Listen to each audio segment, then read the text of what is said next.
Wild, Wild West. Steph Curry and the Dubs in Arizona to take on CP3, Devin Booker, and the Suns. So after starting the season 1-3, the Suns have reeled off 16 straight wins, one game shy of the longest win streak in franchise history. Meanwhile, the Warriors, winners of 7 straight, are just the 20th team in NBA BAA history to start a season 18-2 or better. JJ, will the Warriors snap the Suns' win streak? They will. They will. All good things must come to an end. I think this win streak is coming to an end tonight. One of the things that the Warriors do particularly well is defend. How do they defend? They switch. They switch a lot of pick and rolls. The Suns' offense is based on pick and rolls, getting downhill, 8 and out of short rolls, making plays, ball movement, swing, knock down a 3. For the Suns to have any chance tonight, CP and Devin Booker, which they're more than capable of, are going to have to go ballistic in one-on-one situations and be incredibly efficient. I just think Warriors have a better chance to win this game. See, I like the Suns being at home, especially. They pretty much even Steven. You still got CP3 and Booker. Obviously, Curry going to light it up, but much like you saying on the switching the pick and rolls, Ayton is down low. If he can come to the party and show something, then who's going to take care of him? Draymond? I mean, at some point. But, okay, on the other end, though. Go ahead. How are the Suns going to defend Steph's pick and rolls with Ayton on the floor? They're putting him in every pick and roll. Are they going to blitz? Now it's 4-on-3. They started using this thing where when they blitz with Draymond, they throw back to Draymond. That's what I was saying. But if you blitz and go right out at Curry, he's got to give it up at some point, right? Oh, and he does. And he's getting it back on a DHO with Draymond. But don't stay right there. Don't move. Just stay right there. He's on the other side. You get your We're going to bring up the tape. But you get your butt on the other side. Yes. And when he go, you go. I don't see Draymond or DeAndre rather is going to have trouble in pick and rolls tonight. Okay. Let me tell y'all something. What you getting ready to tell us? I'll answer the question because I'm obligated to answer the question because it's been presented on First Take. But I'm really not interested in the question more so than I'm interested in the final result, which is that the Warriors going to win the chip. The Warriors going to win the chip. Ain't nobody beating them. I'm just telling y'all right now, okay? And I could see the Warriors, and I got the Warriors winning tonight in Phoenix. See, I could see Phoenix going to Golden State, going to the Bay Area, go to San Fran Friday and beating them because they play tonight and Friday. Right. I could see Phoenix losing tonight and then avenging the loss Friday. Yeah. I could see it being something like that. I just think the streak ain't going to 17. I think that the Warriors stopped that tonight because I think the Warriors love the idea of just crashing the party per se. Now, we can't sneeze at Phoenix. Your boy Bridges shoot 39% for three-point range. Can't ignore that. Okay, we got DeAndre Jordan playing for DeAndre Ayton. Playing for a new contract. Can't ignore that. He got a little attitude, little chip on his shoulder, playing like it. CP3 averaging over 10 assists a game. All right, he's doing his thing, averaging 14.5 points. Booker has arrived. I said that last year. Remember, I wasn't on your show last year. No, I wasn't talking about the show. I was talking about the finals. When I was talking about to me, he's Kobe Part 2. I love his game like that because I think he's clutch. I think the J is smooth.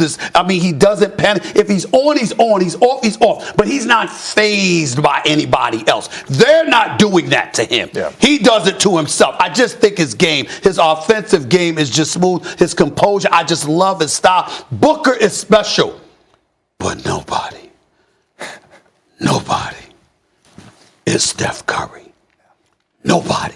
And this brother is the greatest shooter God ever created. You have to defend him from the moment he steps past half court.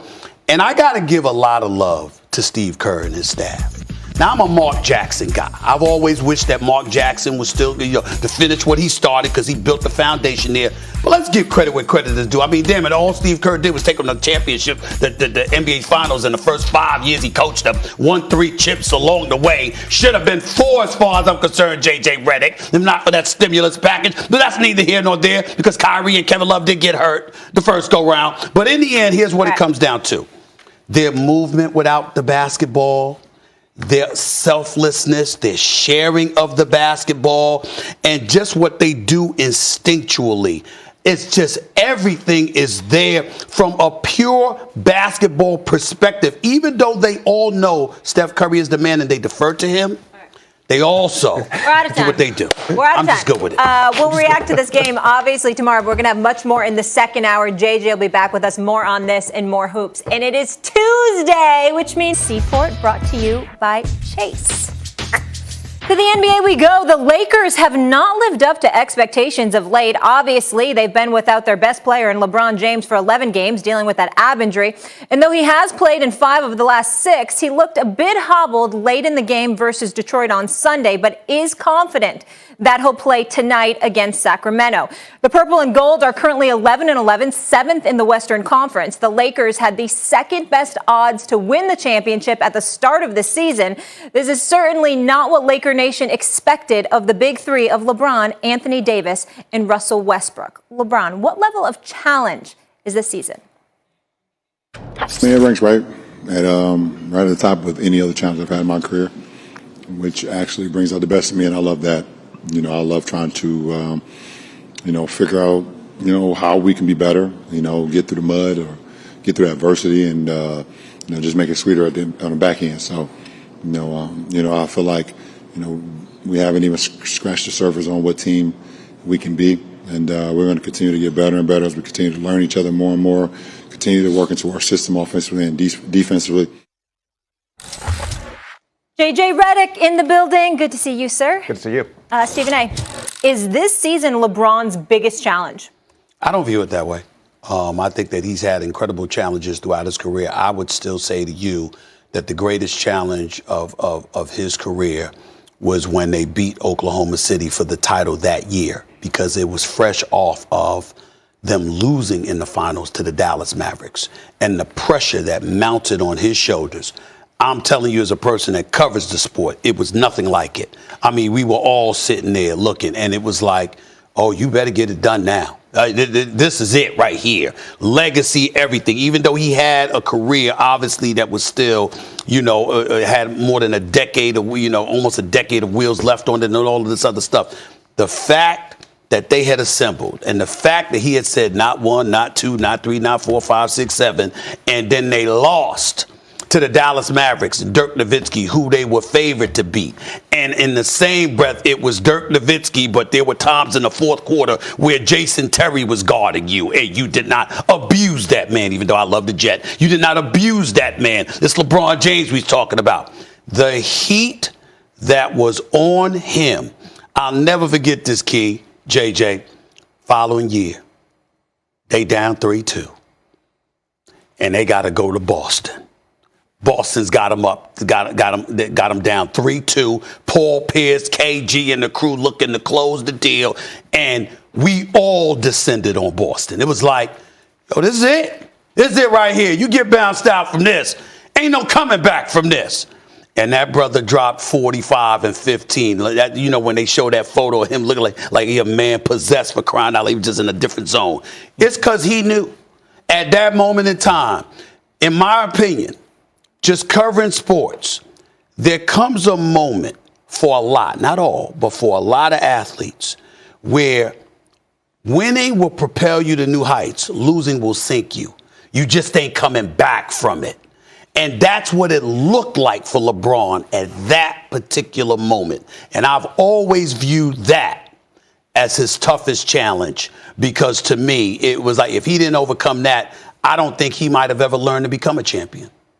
Interesting. See, for me, what I'm listening to him say right there is, it is his toughest challenge because of everything that Stephen A. said. He got over. He won those championships. Right. So I'm through that now. Now I done went out there. I done asked for Anthony Davis to come. We won one. Last year we didn't even make it. We got bounced. But now I done went out and got Westbrook. I done brought the old band together into Dwight Howard. Now I'm bringing in Rondo. I got Ariza coming when he's back healthy. So I got all the old goods coming back.